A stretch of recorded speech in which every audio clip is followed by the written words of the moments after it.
Hello and welcome to the Poetry Exchange. I'm Michael Schaefer. And I'm Fiona Bennett. Fantastic to see you, Michael. Nice to see you, Fee. How are you? I'm all right, thank you. Yeah, well, it's much better than sitting on my own. That's what I was doing last time I did one of these. It's good to have you back. You did a very good job. I'm not sure. I'm starting to think you don't need me, Fee. It was. I enjoyed listening to it. No, don't you get used to that idea, mate. That's not happening. I can tell you that. It was fantastic, Michael. I so enjoyed seeing the play. It was absolutely extraordinary. I imagine you're quite exhausted. I am a bit, yeah, but in a nice way. Yeah, I thoroughly enjoyed it, and the run has come to an end now, and it's just a short run, but it was such a treat to do. My first time back on stage since the pandemic, and I had a really great time. So yeah, thank you, Faye. Good. Well, I'm always a bit curious about this, so I'm going to ask you. You know, I saw the play, and you had this, this really kind of very huge character that you've been living in, really, one way or another, for whatever it is, 8 weeks if you include the rehearsals. And then it all stops, and this guy that you've been being for a couple of hours every night is kind of no longer in your life. Do you have any kind of ritual for sort of saying goodbye to him or whoever you may be playing? I feel I'm still working that out, Fee. Every time I do a job, it's a process of trying to work out what the best thing to do is.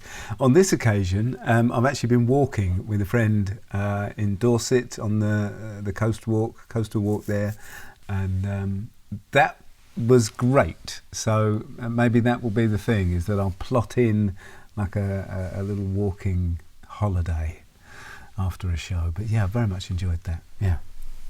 Gorgeous. Well, you see, that's the thing. I think the sea is always good for doing a kind of wipe, just doing a bit of a really, and for the deep breath into a different horizon. No, you're right. The sea does help. Now, you're doing a very beautiful segue there into our into our conversation this month, Fiona. But before we go there, you're not going to get away with it. I do just need to congratulate you on being longlisted for the National Poetry Prize. Have I got that correct? It's the National Poetry Competition. I'm sorry, the National Poetry Competition, and yours was among the 16,000 entries, and you've been longlisted, which means you've made it into the top 106, I think I'm right in saying? Something like that, yeah. That's extraordinary, and I've been privileged enough to read the poem, and it's definitely worthy of that. It knocked my socks off, Fee. So huge congratulations on the poem itself, really, first and foremost, I suppose, but wonderful to have it recognised and to have your work recognised in that way. That I don't know, I think that's a really special moment, so well done, Fee. Thank you, Michael. I think, people often ask me what the relationship is between doing the Poetry Exchange and being a poet and writing. And I would say that I think it's kind of hard to summarise what that is, but the sort of very close reading of a poem through the connectedness that it's had for somebody else, I think makes me, as a writer, I hope, kind of gives me an extra in on how to keep a poem alive. Because you can write a line that's a great line, but is it really alive? That's interesting, Fee. That's really fascinating that your close reading and your close listening as a result of this project is the way that's feeding in. Now, Fee, am I right in saying that you publish some of your poems on your personal website? Yeah, anybody who's interested to read, there's a few of my poems on the site.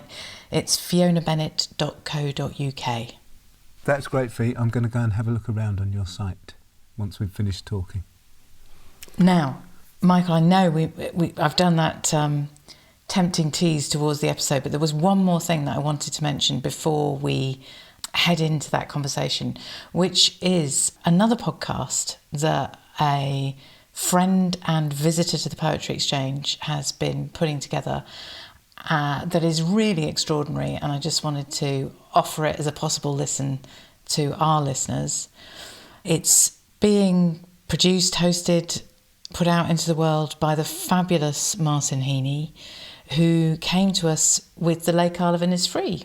In fact, it's one of those previous episodes of The Lake Isle of Innisfree that I mentioned last time. And Martin has created a podcast which you can find on Anchor FM entitled Chatty Guy Talks Cancer, Care and Hope. And I won't say too much more other than that I think it's one of the most profound, pertinent, meaningful listens you could possibly put into your earbuds. Yeah, he's an amazing man, Martin. Yeah. Very good. Well said, Faye. Yes, now you tried to do a little tease around the sea. And that's because, the poem that we're about to introduce is all set by the sea and features the sea, and indeed our guest enjoys very much living by the sea. It's a big part of his life. So you're going to be listening to Fiona and John talking about Fisherman by Dennis Scott, the poem that's been a friend to Michael.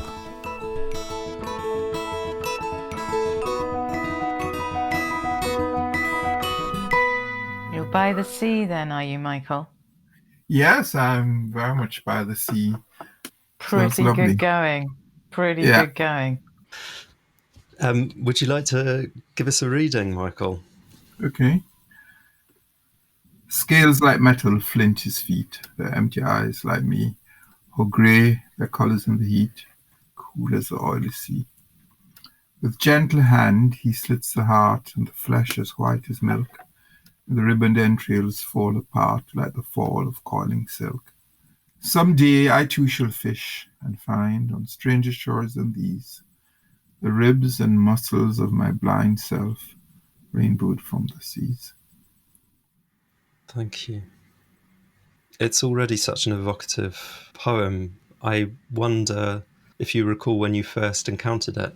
I was trying to think, and I can't remember. It's definitely around in the late 70s, so quite a long time. It is very interesting because when you asked about a friend, one of the things I've been trying to do during this lockdown is to read, and it's just not happening at all. But then I remember every time what I do most days is I go for a walk to the sea, and it always comes back. Whenever I go to the sea, this poem comes back. And because after you said it, and I thought, yeah, actually, it's there because I learned it very early. And recently, actually, it came back very, very sort of vividly because I went, when we had springtide 2 weeks ago, I went down to the sea to collect seaweed for the allotment. And there was a fishmonger, and it was really rough seas, and he was throwing out entrails of fish on the shore, and the gulls were around him. It was really fantastic. It was in a lot of ways, very different from the sort of the timbre of this poem, which is very, very gentle and quiet. But it was the thing of the entrails being thrown out, and then I thought about it again. So it has actually been a friend, and then I started to think about all the different shores I have been on where I have actually thought of it. It has come back to me. So at various times, as a student in the north of France, because I was in Munich, there are not very many shores there, but every now and then I'd go visit somewhere on the North Sea, so north of France, or once in the north of Germany, and then repeatedly in Jamaica, of course. And then I went to Africa, and then I was on a different shore because, the poem talks about these stranger shores and these. And then, of course, when you're somewhere else, you're at those stranger shores, aren't you? Yeah. And then when you talk about, that there's a possibility of some other stranger shore somewhere else. It's very interesting in that sense. So it's almost been a kind of prophecy, this poem. Yeah, yeah, in a way, yes. But it has something about an unfulfilled prophecy, isn't there? Because then, of course, when you are at the shore, so for example, being in Jamaica 40 years ago, the shore that I'm at the moment would have been a very strange shore than then. But actually, the shore has now become a familiar shore. So when I speak of it, then obviously there I'm thinking, there might be even some other, even stranger shores than these Mm-hmm. Mm-hmm. at some point. So, it sort of makes it timeless. And almost like the waves, there's this ongoing, eternal movement. Yes, except it's very interesting because one of the reasons why I was thinking about when I met the poem is that Dennis Scott became my teacher at university. So I know him well. And of course, by then I knew I'd known this poem before I met him. I'm not quite sure where he would have been, his shore. But the thing is that the shores in Jamaica are most times not very wavy. No. And this is the thing about the oily sea, because I can think of where he might have been in Jamaica, because there's some sort of fisherman's beach. And, the thing is that he conjures up this image, which I can see all the time. And especially at that time of day, mainly they're sort of absolutely flat. So it's not a thing about waves at all. And this is, the thing about the oily seas, as if oil has been poured on the sea, really. It's the thing about the calm.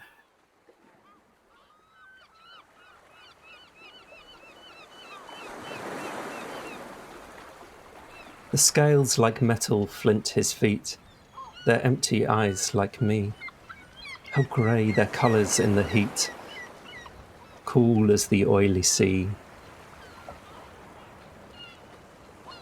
It's very interesting too with because I only noticed, because I always, when I recited, I always used to have with gentle hands, and then I noticed with gentle hand, actually it's just one hand. And it's part of this thing of the absolute calmness, really, sort of there's something about longing, but a resignation as well, isn't there? How wonderful that it has really been there, even the sound in your various travels, but it's like a companion. It's been there. There's been a constancy of it. And at the same time, the poem in that third stanza sort of is always opening up the possibility of the next stage, the next journey as well.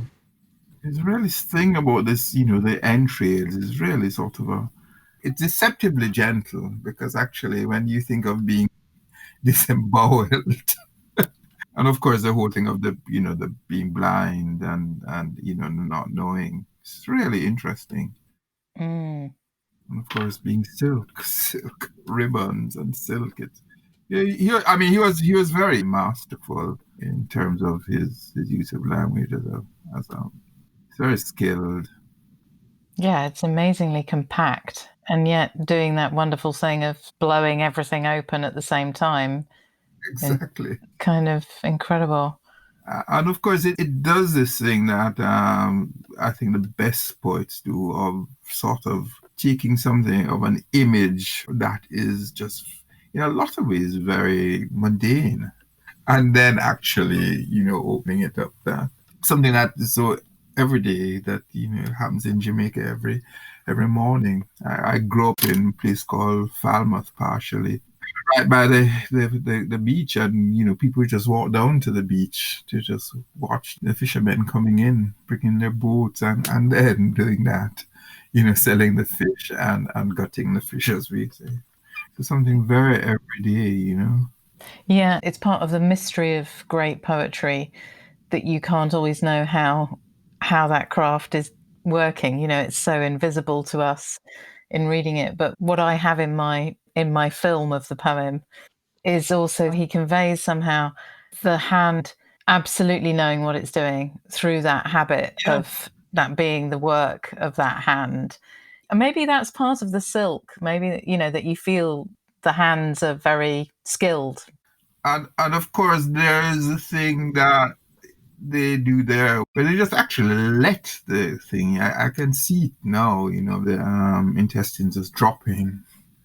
And it does do that thing, the thing about the ribbon and then with the rainbow, because it does glisten. It's phenomenal because he actually captures that, if you've seen it and watched it, and as a child being fascinated by it, fascinated and a bit afraid of it as well. Yeah. With gentle hand he slits the heart, and the flesh as white as milk, and the ribboned entrails fall apart like the fall of coiling silk. And it's very interesting too when he's talking about the opening up. He talks about the sea in the first stanza, but then he talks about the seas in the last. So it goes from the sea to the seas. And of course, we have this relationship to the sea in the Caribbean. And certainly at that time, it was very, as they talk about it now, because of the, the slave trade. And also the sense of belonging here or there, but belonging elsewhere. And having come with the seas is, it's really fascinating. And I think that in a lot of ways, he is actually making some sort of reference to that. It's the thing about living on an island. You're always aware, and especially a small island like Jamaica, you're always aware of the sea and the fact that you sort of as much part of the sea as you're part of the land. Really. So I think you were saying it was the late 70s, probably when you were. Yeah. So were you in Jamaica at that time? Yeah. So I met Dennis when I was 19. I think this was on a poster at my aunt's house. I think that is where it was. And then my first relationship, this poem was constantly exchanged. We constantly recited it to each other. And actually, every now and then, we still sort of quote it to each other. But also, the other time when I went to the north of Portugal on my 60th birthday and walked by the sea and thought of this thing as well. It's a good companion. It's taken some journeys with you. Oh, yeah. That's such a great word for it, though, companion, because there is that sense of traveling companion. It's almost like a particular kind of friend, almost like one that the being in company wherever you might be. Yeah. It's this sort of intimacy. I think about the companion, really. Someday I too shall fish, and find on stranger shores than these the ribs and muscles of my blind self, rainbowed from the seas. Can you say any more about the final stanza and what that means for you? Well, I suppose the feeling of maybe the non finito, the fact that it is incomplete. But it's very strange because I think when you're young, and certainly in my younger day, it used to, I suppose, be a little bit disconcerting. This, but no, it isn't actually. It's a sort of an acceptance, isn't there? This last stanza, it is about an acceptance, and I suppose the idea is that one can accept the blindness, which maybe one would not have accepted when you were younger. The fact that you are blind and there are lots of things you'll never ever understand, really, and maybe the fishing may be a totally different shore that is so strange you might not be there in that sense. Yeah, it's quite brilliant because it manages to feel both young and old at the same time. Yes, it carries both, doesn't it? It carries both. Yeah, the kind of the sort of timelessness is transcendent. I am interested to just ask a bit more about rainbows because it is so striking. Well, I suppose we come from a very religious culture. Now rainbow is a sign, of being gay and of the rainbow culture and Mandela. But when he would have written it, which would have been in maybe the 60s, 70s, I suspect he would have been referring to Noah and the hope really of the rainbow. I think that would have been it.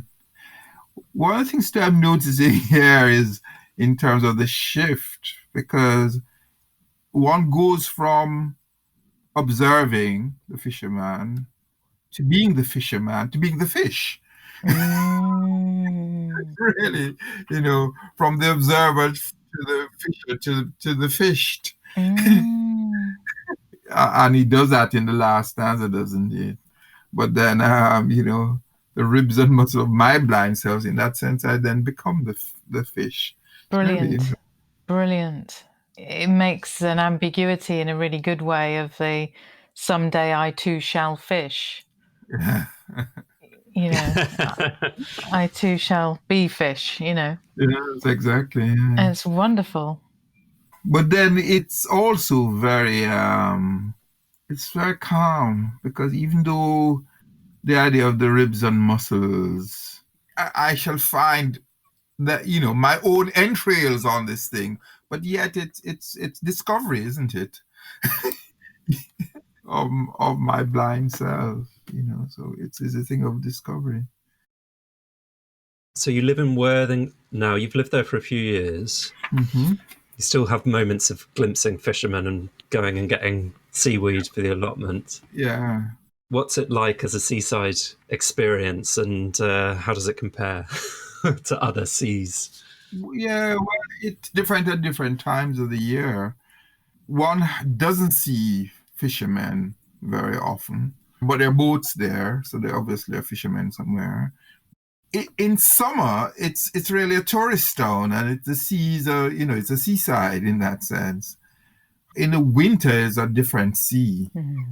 Because the tourists are gone. No, it's different. And in fact, every now and then at night, because I go out late, I can actually see that there are fishermen out on the sea.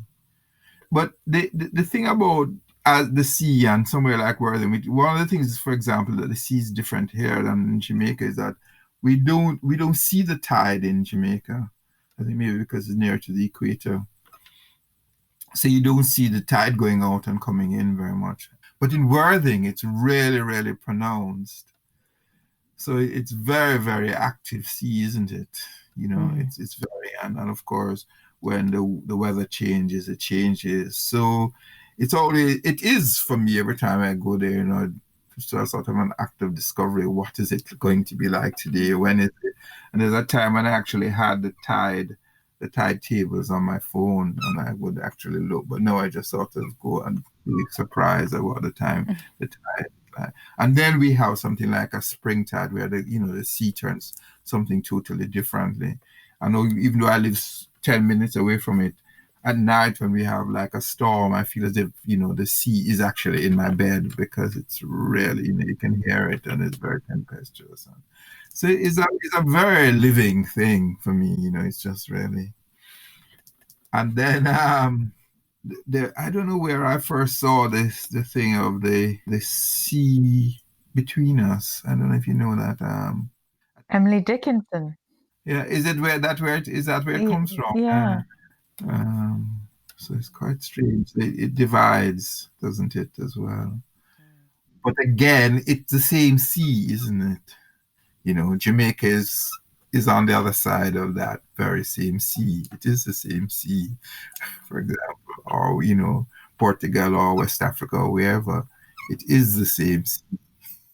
Did you choose? Was it quite an active choice for you to go and live by the sea in that way? Yeah, definitely. And all the time, because I lived in the Midlands for 7 years, and then I went up to Newcastle.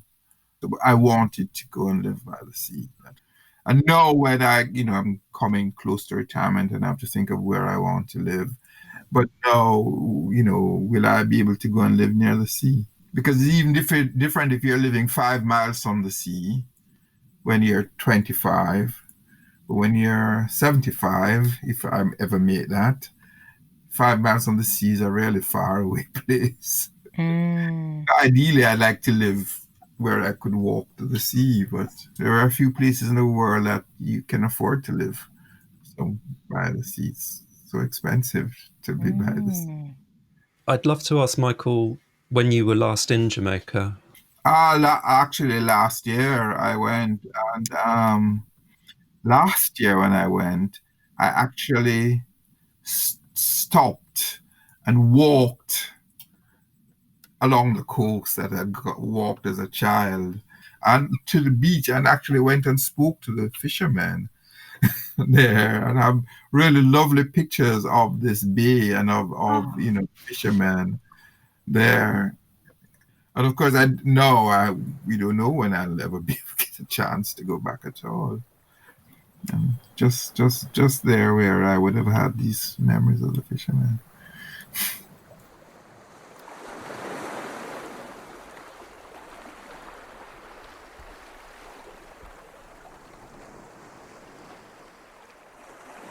Dennis Scott, Fisherman. The scales like metal flint his feet, their empty eyes like me. How grey their colours in the heat, cool as the oily sea. With gentle hand he slits the heart, and the flesh as white as milk, and the ribboned entrails fall apart like the fall of coiling silk. Some day I too shall fish, and find on stranger shores than these the ribs and muscles of my blind self, rainbowed from the seas.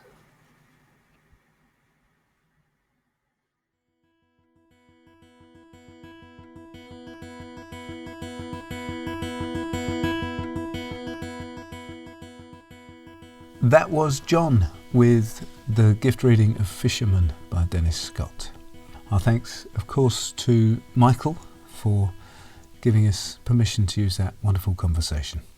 And we will put some links on the description page to Dennis Scott's work, an extraordinary writer, and I didn't know anything about him until we met Michael and we were introduced so beautifully to that poem. But yeah, a poet, also a playwright, and I think, one of those people whose voice and use of voice probably made a shift in the poems that were possible after he had put his work out into the world. So definitely somebody that needs to be known more about and read. So we'll put some links to Dennis Scott in the description page. So Michael, I did just want to mention, I was catching you up with a bit of this the other day when we spoke and you'd finished the play, but it really has been very moving to have so many messages from listeners and from all walks of life and from all corners of the world. But in particular, I'm thinking of those responses we've had lately from people working in care and health, and in particular nurses. A couple of nurses have been in touch.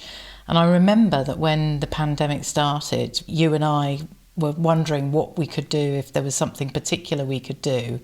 And we sort of thought, well, they'd be too busy to be listening to podcasts and all that. But it appears that one way or another, some of those incredibly special people working right at the edge of everything and under this immense pressure have still found us and found Poems as friends and found that to be a useful, calm space, I think, for keeping some perspective on things and having poems there to give words to some of the feelings that have been overwhelming, I guess. So a huge thank you to those of you that have been in touch, and also to say that it is inspiring a kind of phase of work that we're hoping to do next year around health and care, and Poems as friends for people who are working in those domains. So we'll be bringing some more news around that in due course. And of course, as always, if you want to hear news from us, the best thing to do is to sign up to the newsletter, which you can do via the website, thepoetryexchange.co.uk.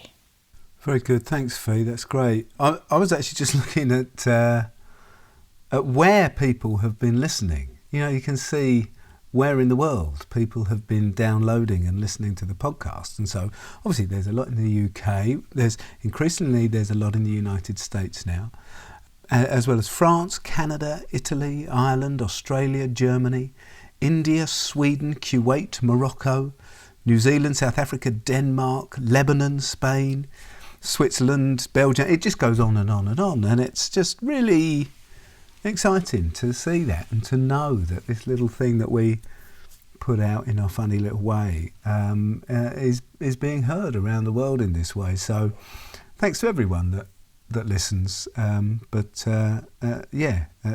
really exciting for us. So thank you. Oh, thank you for doing that list there, Michael. It was lovely. I was just sort of going in my mind's eye to those various places as much as I could. Yeah. It was really lovely. So wherever you are, whatever time of day it may be, however you're listening, wish you well in your day. We'll be back next month with more Poems as Friends. Thank you for listening.